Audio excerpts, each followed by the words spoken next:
Welcome, Greg Davis Live, When the Right One Comes, all together. And today is a very special podcast. You've been watching me in Atlanta. Now I'm at my other home. I'm in Detroit.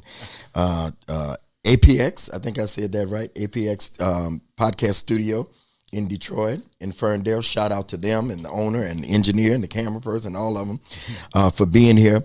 We're going to talk a little bit about relationship. We're going to talk about life. We're going to talk about the old dad's club, I heard somebody say. I have with me, and I call him a friend. And the strange thing about it, when I interviewed him before, it was a different circumstance, and I told him that I didn't live in Detroit when he was the mayor of Detroit. I actually had left, and I was in Louisiana.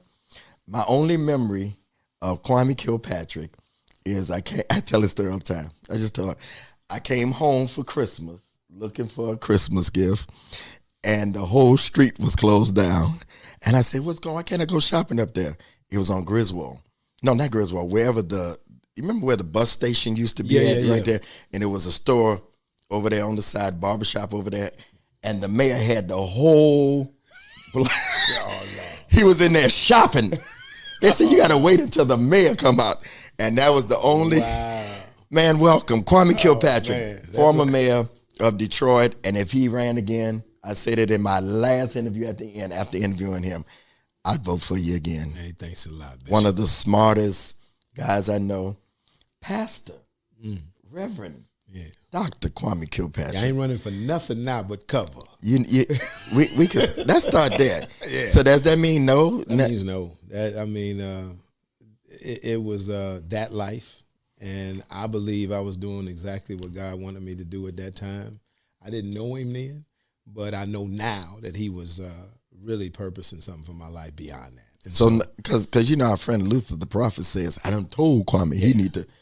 That's what God is saying. So you mean no kind of. There's no way that I could be absolutely not involved in politics. I think I know too much, and I've seen it's in your much. DNA. It's in my DNA. Yeah. But now it's an engagement in politics, not elected. Okay.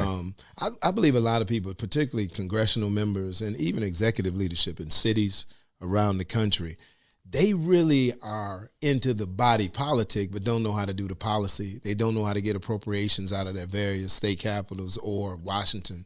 And I think I can help. I think I can help with police plan and platoon planning. I think it's a lot that I could give that's outside of me saying I'll run.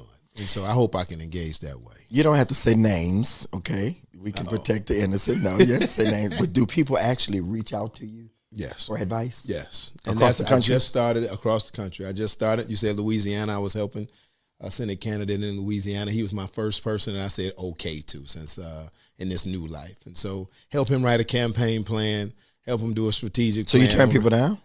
I haven't turned anybody down yet. Okay. I have helped my first Republican too. So I wasn't going to say that. Yeah. So I'm listen. That's okay. I'm on both sides of the aisle. Yeah. I'm independent. I'm not a Democrat or a Republican, but if I have something to offer, and the person to me is somebody that I'm willing to help, I say yes. Okay. You got to feel it. I got to feel it. Okay. And I haven't not felt it yet.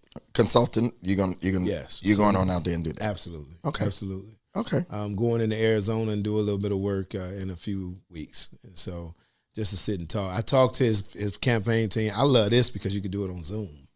I mean, anything we can do on Zoom, let's get it done. COVID was good and bad. Man, I can do it in shorts at a hoodie. Yeah, from my house. Yeah. But I'm actually going to Arizona because I need to understand a little bit more of the feel of the community with the demographics, the Hispanic community versus the black community, what he's trying to do. Very diverse. That's one of my favorite places. Very diverse. I've only been there to Scottsdale for like 3 or 4 days, played golf and came home. I've never really been in the real Arizona, in the neighborhood. Yeah, I preach there like every year, 2 or 3 times a year. It's a beautiful. That's actually next to Miami, as we was talking. That's my next favorite place in the world. Really? Yeah. Okay. Yeah. You see. Yeah.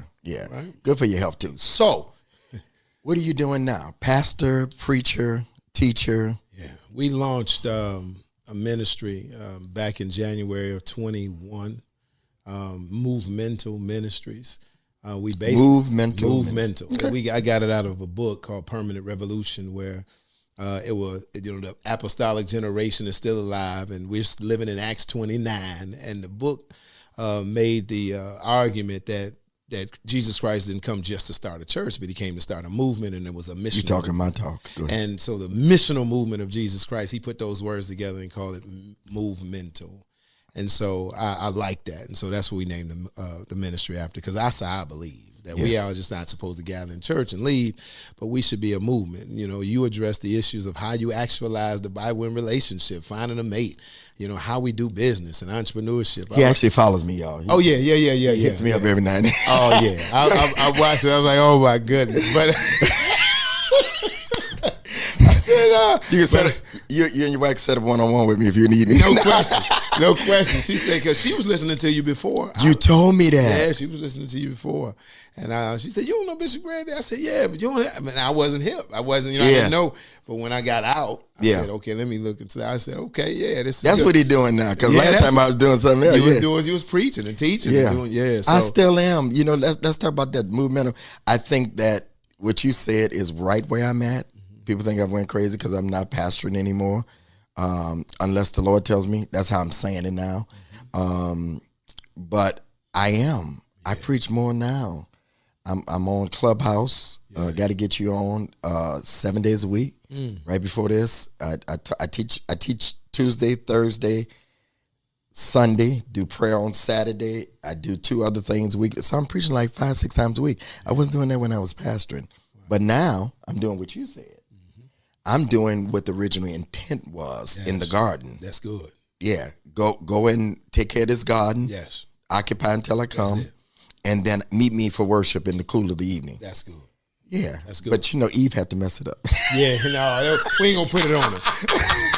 I'm saying that for a reason. Yeah, I know you are. But that's the original intent, though. Yes. We went away from that. But go ahead. There was a book called The Seven Mountains. And, and he would talk about that. And in the politics. Politics. Media. Entertainment, media, even family. Religion, family, but we should have kingdom presence in all of those areas. And so those of us who've been given a gift to be more diverse in our backgrounds and experiences, we shouldn't be just pigeonholed to just preaching and teaching the word. That's important. It's important to usher in the presence of the Spirit. It's important to teach the word, but it's also important to talk to people who were raised up to be politicians in government, who understand and what it means if you ethically don't do the right things, and what it means to be able to perform in a way that brings fruit to the community you represent. Somebody needs to know that and still be a kingdom man and woman, and that's what I think we have to do. And it talks about the kingdom is not by observation. It's when we show up in these various mountains. Absolutely. I've heard Mary talk about, we'd be surprised the people that they talk to and pray for that are artists and stuff. Yes. They don't want their names known, but they pray for them. They believe in God, but they're so ostracized by the church because they're singing a different song. Yes. We have to eliminate that because they're still ours. Most of them came out of the church. Yeah. And just as much as I respect traditional church. I love it. My mother, I'm taking care of my mom. And I put this playlist on her. I'm talking about every morning I put this playlist on her. We recuperating now. And, it's Kurt Franklin come on, and then, all the different artists you've heard of. And then one day, I don't know, it went to the end, and it was this Mississippi Mass Choir. And that did it for us. And the woman came out and, and I heard it like through the, and I said, oh my God, let me go ahead and turn this off. I turned it back. And when I got in the room, my mother's in tears. Yeah. She's like, oh, boy, it's like Jesus is in the room. Yeah. I said, and I wanted to turn it off, but what I recognized is this is how she receives. Absolutely. And what people need to recognize also that somebody else needs to call Mary and they have that one-on-one engagement because they don't feel like they can receive that way. And that's what I think we're moving towards, because as the world does what it does, we need to understand that we got to meet people where they are too. Yeah, and that's what Jesus did. Yeah, no question. If he talked to farmers, he talked in parables about farming. He talked to tax collectors. He talked about taxes. Yeah. Got to meet him where they are. So, married. Yes. Yeah. Tell us about that. Happily married. When I was inside, and I know people know I was. How long were you there? I was there 39 days short of 8 years. 39 days short of 8. And you were supposed to be 28 years. Yeah. I left with a 28-year sentence. And the President of the United States, Donald J. Which was Trump. who? Donald J. Trump. And people always say, his heart was turned towards me. Every day I was praying Proverbs 21:1. About the only good thing he did. Boy, look at that. Listen. Can anything good come out of Donald Trump? Yes. Right yes, here. it can. And you know what? I never met Donald Trump beforehand. I still haven't met him to this day. You still haven't met him? No, I have a chance to meet him in May, and I'm going down to Florida. Yeah. And I'm going to meet him at an event they're having. But I talked to his son-in-law. I talked to Jared Kushner, and I said, what happened? Why did you all do this for me? He said, I don't know. It's just a lot of people were talking to it, a diversity of people, Republicans, Democrat, white and black. And, you know, our hearts were just turned towards you. I was praying 21:1 Proverbs every day. Lord, please, you said the heart of the king is in the hand of the Lord, and like the rivers of water, you can turn it whichever way you please. Please turn the president's heart towards me. When he said that, me and my wife said, whoa. But inside, in 2018. You had no idea, though? I had no idea. Nobody called you in advance? Nothing. No. Listen, I was praying, but I didn't have any idea that it was getting to him or anything. And you was probably praying for the next president, tell the truth. No, because when Obama left it, this one got to do it. I started calling him my president. We ain't going to. He became my president just that day. What? I said, okay. But the thing was, man, I can give you the story real quick. Go ahead. January 19th, which is the day before he leaves office, I'm in the cell. And I'm actually in solitary confinement. I was in solitary confinement for 225 days. And so I give you that. That's a whole different thing. But the CO comes by the cell and he asked me, he said, you know, what's going on, Kilpatrick? I said, I just got a commutation. It's midnight.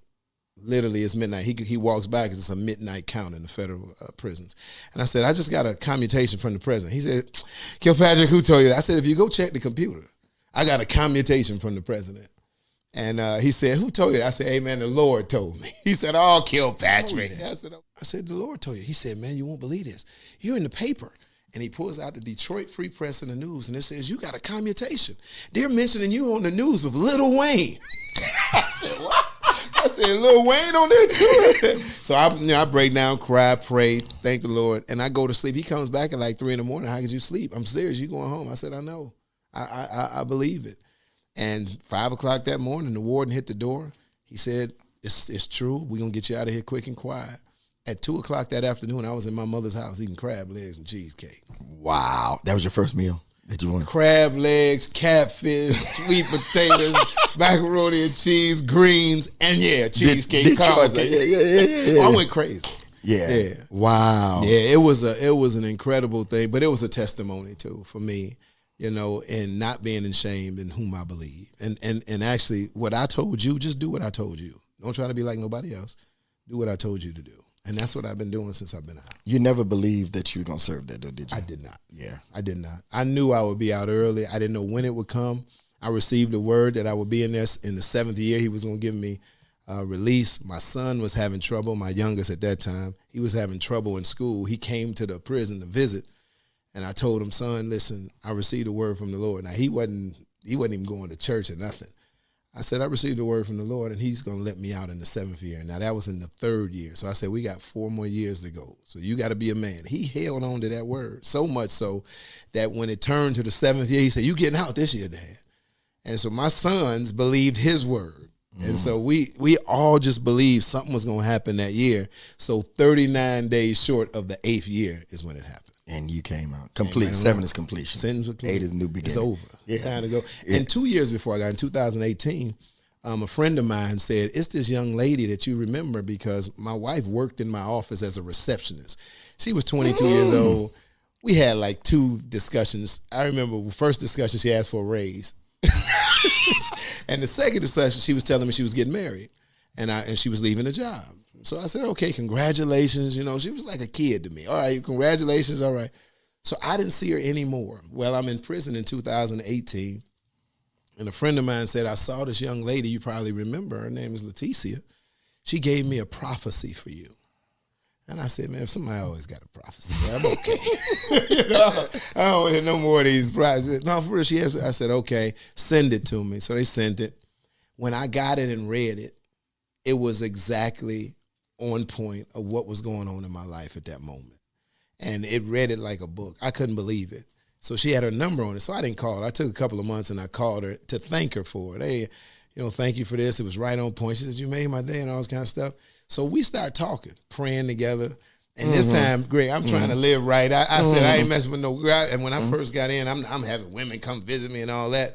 But then I started doing the Bible studies. I'm preaching in the chapel. And the Lord said, man, come on, man. You've been a bad example. So I stopped. So for 2.5, 3 years, I didn't have anybody coming. And so when she started coming, I felt a little crazy. But I said, man, you don't want to mess with me. And I got 28 years. I'm telling you, crazy. What's wrong with you anyway? So we started having these we got closer and closer and closer, started praying together, started doing. She just believed God that I was getting out. And by the time I got out, I told her, if I get out of here in the next couple of weeks, I'm coming over there. I'm getting you. To the east side. Yeah, I'm coming to the east side. She was on the east side of Detroit. I'm coming right over there, East English Village. I'm coming get you. So I did. And when I got out, the week later, I went and got her. It was actually her 40th birthday on the day that I went and saw her for the first time outside of that place. And, she came and visited several times, but outside of the prison. But that was the day I asked her to marry me. On her 40th birthday? On her 40th birthday. Wow. And you all been married how long? We've been married 2 years now. 2 years. We have a 9-month-old son. And so, went right to work. Yeah, that's right. Yeah. I got a lot of living to do. Yeah, we got to make up already. I was on pause for 8 years. Let's go. How did you know she? I do when the right one comes. Yeah. How did you know that she was the right one? Because it was the first situation that I dated right, and it's crazy to say that because we were separated by prison bars, but I got to know her through phone calls, letters. I wasn't a good catch, so I didn't have to put on any airs. I wasn't trying to be nothing I wasn't. I had a prison outfit on, so you really have to like me to keep talking about it. So, it was one of those things where I couldn't take her to a nice dinner. As a matter of fact, we were just friendly for the first year. Like I could say anything to her, and I never really had that relationship with a woman. I ain't had that kind of time. If you wasn't really trying to be my woman, what are we doing here? So I had a friendship for the first time with the one, and I tell her so. I said, "Well, you friendship for the first time with the one." I told her, I would tell her, this guy you met, is he okay? What do you think about him? I don't like him. Now, what you need to do is ask him. I used to give her advice on that kind of stuff. Okay, and she would not like him anymore, and so it would be that kind of mutual understanding, her telling me things and me telling her things, it built a relationship. And then the praying together. I had never really had an experience of two people who love Jesus praying together for deliverance, praying together to break sickness over people, praying together for our children. And that was amazing. So it was different for you. It was different for me. The whole dating experience was different. The marriage has been different. How we engage problems is different. So we silly. How so? Because before it was me handling it. I got to handle this. There was no God. There was no, we going to go to God and let's have some patience. Let's see what he wants us to do here. I'm older too, at 31 years old. I was a lot different than that at 51. And we talked about that before. Yeah. Right. So it was how we engage is different now than I engaged before. It's different. You probably can see this too. When you in your 30s and you on the hunt, you on your grind. Yeah. It's a lot different to have somebody who's not all the way on that grind. Yeah. It was hard to have that kind of relationship, that ebb and flow when I'm trying to get it. Yeah. I'm hustling. I'm trying to get this job. I'm trying to get this thing. And I was, I was a determined, tenacious person. I'm still the same, but now I said, let's see it's what different. God wants to do. It's so much different. You want love at this point. Yeah. That's what I said. I have the same story, which is the reason why I divorced after 20 years. We were on the hunt together. Yes. Churches, full gospel, organization, and there was nothing else. Nothing else. So when the hunt was over, there was nothing else. Yeah. We had nothing to talk about. I was married 24 years. Wow. Yeah. Yeah, we had nothing to talk about. Outside of the hunt and building. And we confessed that. There was no infidelity or nothing. We just was like, we don't know. Yeah. Now it's friendship. You probably remember too. There's moments where you in the house and y'all just have nothing really to say to nothing. It's like no. You unless upstairs, it's about I'm kids or business, church. Did whatever. you get that? You call dude to be able to get that check from such and such. Or yeah. Other than that, yeah.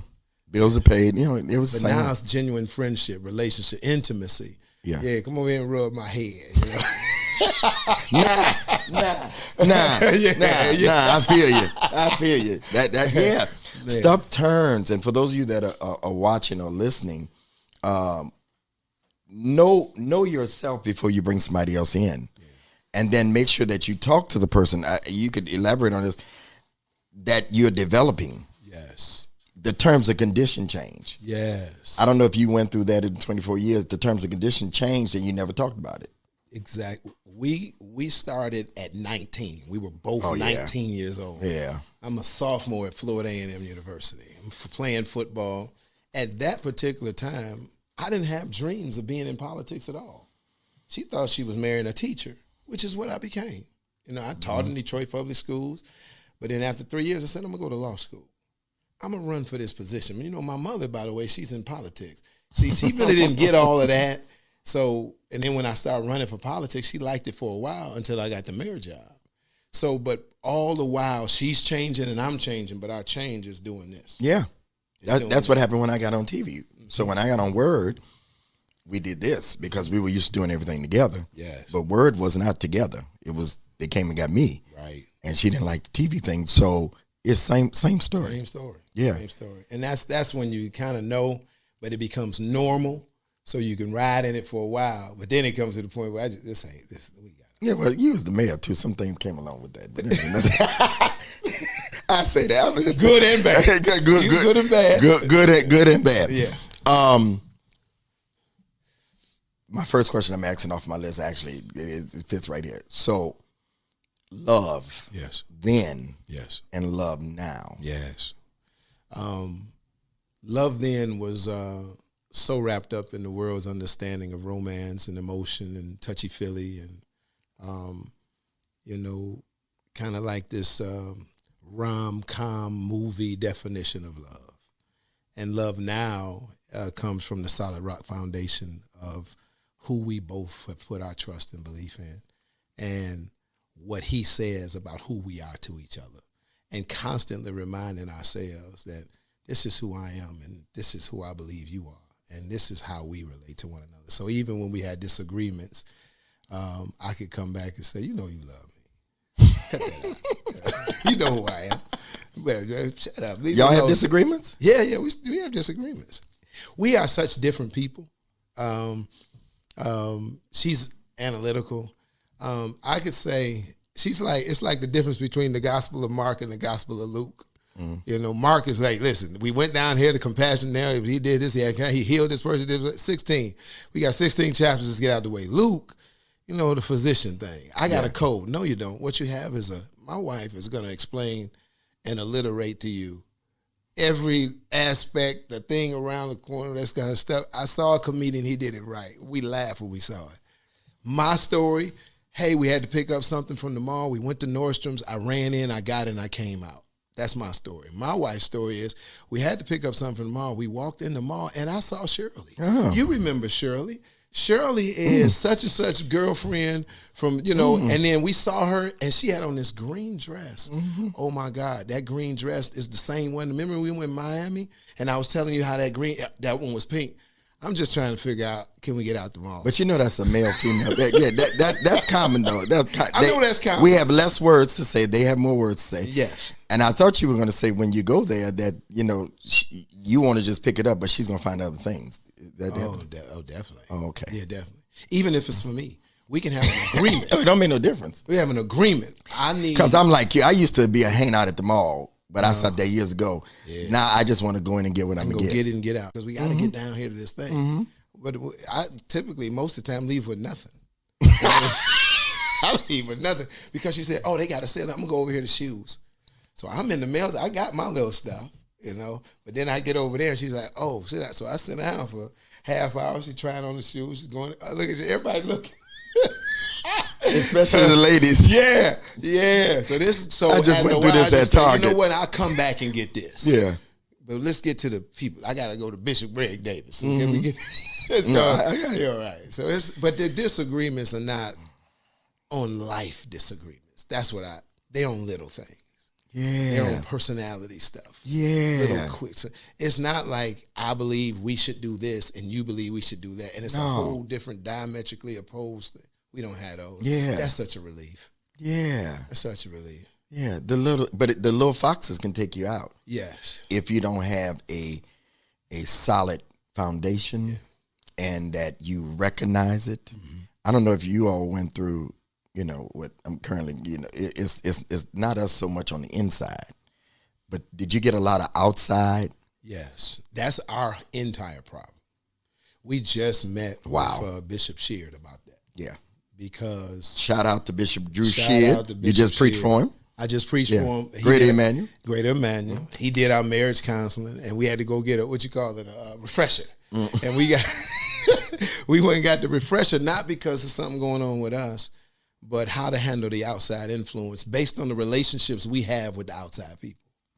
Did you try to explain it to her though? Because you knew a little bit because you were in it. Politics, not just as mayor, not just the other stuff that happened, but did you try to explain to her, do you really know what you're getting into? Yes. You did? And she said, no, I don't. She was very honest about it, but I don't even know what all of that means, but I'm ready to engage it. She loved you. Yes. But here's the thing. But she knew some of it if she was the receptionist. No, she was layers. Yeah, they out there in the front. That's not. Plus, she doesn't know the emotional toil. Yeah. Of all of that. She had a very, she worked at a school. She went to school, went home. There was no late hours. There was no, she had worked at the school. So for me, I don't have hours. We get it done when it's so she helped me put structure around my life though. Because when I don't have hours, it makes too many people get involved with you and they get too close. Oh, so, wait. Say that again. Yeah. When you don't have what? When you don't have set hours and you're not going to just deal with it, this is family time. What happens is people start taking advantage of you because you'll pick up the phone all the time. Absolutely. You'll engage at all times. So if she's been my executive protection, she said, no, listen, it's between the nines right now. It's after 9 and after 9. She always said, it's between the nines. So, cousin this, sister that, pastor this, listen, he can call tomorrow. I'll make sure he calls you right at 9 o'clock. And she does that. And at first I was like, come on now. I like people. Like, no. And I love it now. I'll be like, yeah. Yeah. Thank you. Because now I have more time. And now we have 2 children. I have a 12-year-old stepson. And then I just say son. And then I also have my 9-month-old. But we kick it now. We have time when we can get together and kick it. And she's made that for me. And that's what it works. So what we had to do is go and just talk to Bishop Sheard. And we discovered he talked to us about, he had the same pressure in his first couple of years of marriage of really setting the boundaries for outside influences. And I told her she's better at that than me. She's much better at that than me. I'm a politician at heart. That's what I used to do. I'm a people person. People know me. If it was happening on Linwood, I was on Linwood. If it was on 7 Miles, I was willing to go out at 3 a.m. to a crime scene. I just am that kind of person. God has given me that kind of heart. If somebody's hurting, I want to go see what they're doing. It's kind of that shepherd's thing. Mm-hmm. But it has to be some boundaries around it. It does, or you're way out. Yeah. Yeah, and you need somebody to protect that. Yes. And protect your heart. And that's what she does. Yeah, protect your heart. And she can see, I don't like dude. Well, let's admit it. All right, we're just 2 brothers talking. There ain't nobody else in the room. They have that gut feeling. They do, and they've been right. Yeah, they be right. They be right. I told her this. My first wife, if she wasn't right about nothing else, she was right about that. Yeah. All the people she had ever come to me and say, you need to get rid of that person. They were the ones. Like it, they were the ones. At the end of the day, those are people sitting on the stand saying he did it. Wow. Yeah. Two of the people, 3 of them, one of them didn't come to trial, but 2 of the people were the main people in the case who made the case for the government, who did their own crimes, and instead of going to prison, they just made up stuff about me. People that she had warned you. I'm talking about one of them, she told me over and over again, but he was my friend since 9th grade. This is a guy I knew and all that. I knew he had some deficiencies, but he all right, No, he's not. And she was right. So I learned from that experience to listen more to this woman right here. I should have been here to tell you my rocket story. Wow. When a rocket takes off? Yes. She tells it all the time. It has rocket boosters. Yes. The boosters will do what? They fall off. But they lift. Lift up, yeah. And then they do what? At a certain altitude. They fall off. Yeah. Yeah. It's even though they're childhood friends and all that. And women, I'm a shout out to the women. God gave them that. Yes. That intuition. And many times, many powerful men have fallen because they didn't listen to their wives. No question. Yeah. I'm an example of that. Y'all hear that? We're giving y'all a shout out. Yeah, we're giving you because they think we're giving yeah. I was a perfect example of that in my first life. And it's by the grace of God I get another chance. And I'm doing it this time. So she'll tell you, I mean, I defer to you. And some people, you know, at first we think, do you like anybody? Right. I mean, is it anybody you like? But she's been right. She's protecting you. She loves me, and she loves our family. And so she's going to guard and protect me and all of that as well. So. Yeah. Good for you. Good for you. So we're almost done. We see a lot of stuff on social media. Mm-hmm. I just want to ask you this question. I had a video go viral. Over 1 million people saw this video, and it was about this subject. What you think about 50-50? 50-50. You don't even know nothing about that. No, it was 50-50. The man pays 50-50, and the woman pays 50-50 of the bills. Everything split down the middle. Mortgage, everything. No. I said no. No. You know, your dad was. I'm from the old school. My father would be like, what? Your dad, right. And he wouldn't use no church words if I said something like that. He would be like, what? What's up, man? What kind of man are you? No. Yeah. So it's this thing, and I'm going to send you, man, I got cussed out. I got all kind of stuff. So because people think it should be 50-50. Men and women. Really? Even some of the women. A lot of this ain't your granddaddy and grandma. And actually, my grandmother worked when I was raised by my grandparents. And my grandmother worked too, because she said, I want that old man giving me his money. She worked because she wanted to. So, and that's how crazy it was with my father, though. He was married to my mother. She was in politics and teaching and all kinds of stuff. He still paid the bills. He made less than she did. That's what I'm talking about. He said, man, she not listen now. At least I could be king in here now. Absolutely. and she probably let him when she came home. No question. That's the so difference. When they divorced, she had to do it on her own, but that's his thing. Now, he married again, and that's what his thing is. I mean, you just take care of this. You take care of home. So when I said it, I was talking about the basics. Mortgage. Yeah. Utilities. Yeah, the car. Yeah. You know, you want to do some extra stuff. She want to save for the vacation, help save whatever to feel whatever. Yeah. But, so you totally, no.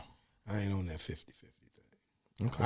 I just believe a lot of men, too, men that I've counseled, particularly in the prison, they're so used to being around their mothers and their mother taking care of them, and they actually looking for a mother, too. And so when you start, we got about 4 or 5 minutes. Wake that up. Come on. And so if this 50-50 concept is a way out for them. Yeah. Because now I'm doing what I do, but she's supposed to kick in because they actually really want another mother. They don't want to be the person that takes care of this whole thing. Yeah. And for me, part of what makes a man, a husband, who he is the fact that I have provided a foundational ethic in this place that you are safe in this home.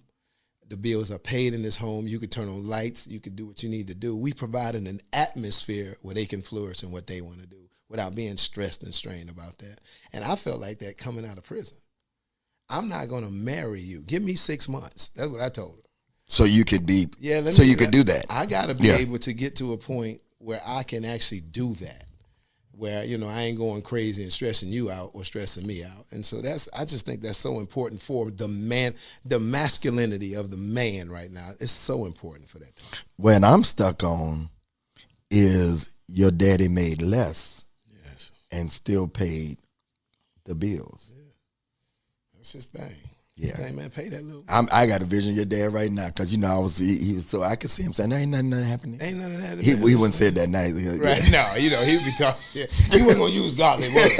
But you going to let her pay all that? What's wrong with you, man? I ain't talking to you. He'd be going off on a whole different thing. Yeah. Social media helping or hurting in those areas?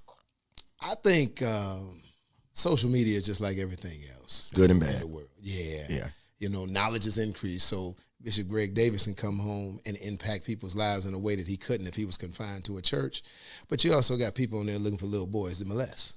So it's the craziest thing in the world. The worst wickedness is there, but also some of the greatest things God is doing in the kingdom is there. And so you got to be. It's human. Humanity makes it bad, or makes got to filter it. You got to filter it. Yeah. And having a 12-year-old and 6-year-olds and all that, they're growing up in an era where the standard of filtering has to start earlier. I mean, my son, you can't block stuff. All in parental codes and all that. He's such a kid. He'll show you. See, Dad, I can get around that. The code, yeah. You can do that. How could you? We block that. You can't block it. Let me show you. Like, wow. So they know how to even get around that stuff. So you really had to have a conversation. This is why I don't want you to see that. Yeah. This is why I don't want you to go there. I know people in your class are doing it. You got to have that serious conversation with them. What? 2 more questions, 3, and we're out of here. You can answer them quickly. What's the most important thing a man needs from a woman that you think? I believe that it's encouragement and inspiration. Encouragement, inspiration. Okay. I know the go-to is usually love, but I believe, and I say encouragement is in the respect factor. So it's that inspiration, that encouragement. You said 2 things. To wake up knowing that my wife not only loves me, but she wants me to do well. That's my number one cheerleader. If we had cheerleaders, that she'd be out there first. Like, you do your thing, baby. Go ahead. And giving me guidance and pointers and telling me that's right. We're gonna get through this. I need that from a man. Needs that from a woman. You won't believe this. You said cheerleader. My right one was a cheerleader in school, so I got. There it is. There it is. So yeah, she rah. Now different, That's good. What's the proper way to love a woman? A man to love a woman. The old song, "When a Man Loves a Woman." Yeah. You right behind me. On nothing you else. right, but you only 8 years know about that. Yeah, you got to think about some different stuff. But I think the best way to love your woman, because see, I don't know how we love a woman. Come on. But how we love your woman is to truly get to know that woman and find out what works best for her. My wife don't like flowers.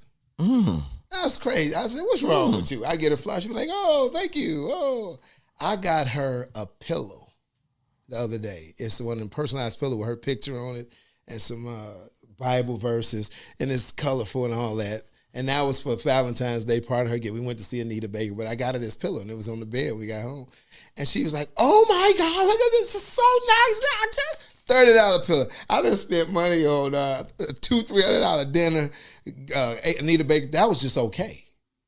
The pillow, though, because I took the time to send him a picture, to select Bible verses. So how I loved her in that was, you put you in this. So I thought that was crazy. But the thing that I thought would be just a nice touch at the end of the night ended up being the primary. They want thoughtfulness. They want some thought put in. Yeah. Gift cards is not. Yeah, the old days is buy me a mink. Yeah. That don't work now. No. Not with the woman that you've chosen to be your wife and how I love you. And that's the thing that I love. I'm learning how to love this woman. And this is the first time in my life that I actually love that adventurous thing to do. I want to figure out how to love you better. Yeah, day by day. Day by day. It's a marathon. Man, not a sprint. It's not a sprint. And there are people that talk about, and this is my take, and you tell me, it's not how long you know the person. It's how much time you put in with the person. That's right. And I just did a video before I came here to post later, but as a man, and you tell me, do you think sometimes men, I'm talking about in general, we have this macho thing that we don't want to really let a woman know this is the one, and then you got brothers talking to you, man, don't soften up like that, and we may miss out. I think so many men miss out on the person that God has truly revealed to them as who they should be with. But they have all of these superficial reasons of why I shouldn't be the person, plus people in their ear. A specific look, not from a specific background. It's just crap. We just don't, I can't do this with you and all this. And we're a little ignorant now.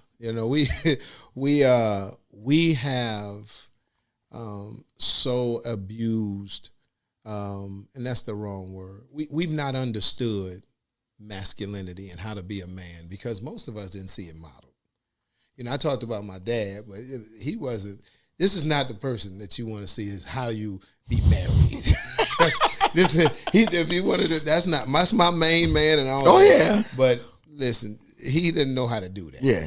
He was a player. You got what you need to get from him. And I learned that the best way to be a man is to conquer women. That's what I learned from my granddad.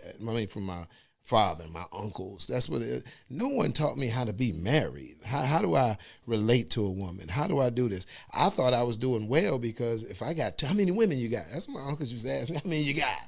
Yeah, that's what the old guys used to ask. I got 2. You ain't got but 2? Oh, boy. And that's crazy. Mm-hmm. But because of the masculinity, the macho, you miss. I know it was a few times in my life from high school through college where the person who I really liked, I decided that this can't be the person I be with because she didn't fit a standard that would give me the type of applause that I needed from these people. Yeah. Boyhood. Yeah. Kwame Kilpatrick, you all. What's next for you? What's next for me, we're actually going to expand and do some different things in the ministry along the lines that we were talking about. I had to go back and really get God to give me the permission to be all that he has given me to be. Not just preach and teach. We're going to keep doing that Tuesdays, Fridays, Saturdays, but also to engage people in politics and government, to engage people in entrepreneurship, to engage people in conversations about education. We're also doing a little lobbying on Capitol Hill. I've been asked to go out there. So you are getting back in it. It's time to start engaging people on that level. Yeah, and then we'll get you to run. But No. See, I always thought that the lobbyists had the best job. Oh, they actually, yeah. Boy, I've heard what some of them made. Yeah. And since she was pardoned on that side, you can work on both sides. And I can help other style. People get out. Yeah. I can work on both sides. And that's what I'm doing. I'm trying to build relationships within the Republican Party as well. I think it's important for us to do that. I think that we've given up our power base by all lining up behind the same people in the same party. That we need to have some influence on the other side to be able to effectuate good public policy for us too. Yeah. All right, where can they find you at? We at movementalministries.org. Movemental, 2 words, but it's 1 word, movemental ministries.org. You can reach us there. We're on YouTube, Movemental Ministries TV. Y'all come on over and hang out with us. Tuesdays, we have our truth topics. We do something like Bishop Greg Davis, just talk about real issues and how that pertains to us in our spiritual walk. And then on Friday morning at 8 a.m., we started a Bible study.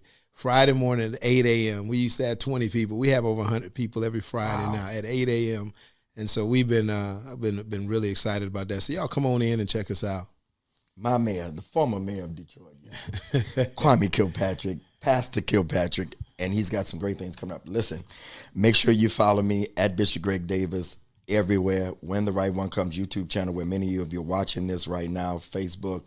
We're going to be doing more things like this.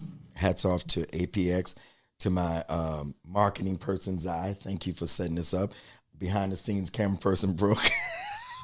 And Brooklyn, and all of the team here at APX, and to Mrs. Kilpatrick. Yeah. Shout out to you. Hey, y'all, make sure you go to gregdavisshow.com, get the do's and don'ts of dating book and workbook, get preparing and positioning for the right one, and my new book, The Compatibility Factor. Set up a coaching session, gregdavisshow.com, and also some of my merchandise. I got to say that, or I ain't going to be able to leave here. She going to get do's and what is it? Go with God, and when the right one comes. GregDavisShow.com. We're out of here.